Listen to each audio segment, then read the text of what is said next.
Kyrie bossing, magkano sahod? Malaki sahod ni Kyrie, guys. Malaki sahod ni Kyrie. Panis na panis. Guys, ito sabihin ko sa inyo ha. Panis na panis ang Pinas sa Indo.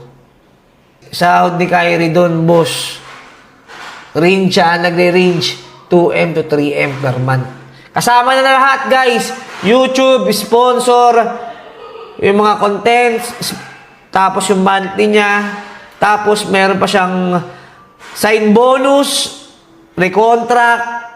Tangina, isipin nyo guys, recontract niya lang. Sa pipirma ka lang ng kontrata, like 1 year o 2 years, meron ka na agad 10M.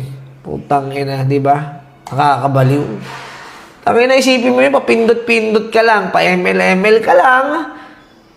Di ba? Pa-ML-ML ka lang. Tanginang yan. Sarap buhay. Tangina, pero maligo lang dapat, guys. Kasi ibang ML player talaga dito. Totoo yung sinabi ni Dogs, ha?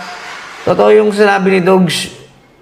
Pag ML player ka, tapos malakas ka, putang ina, sikat na sikat ka.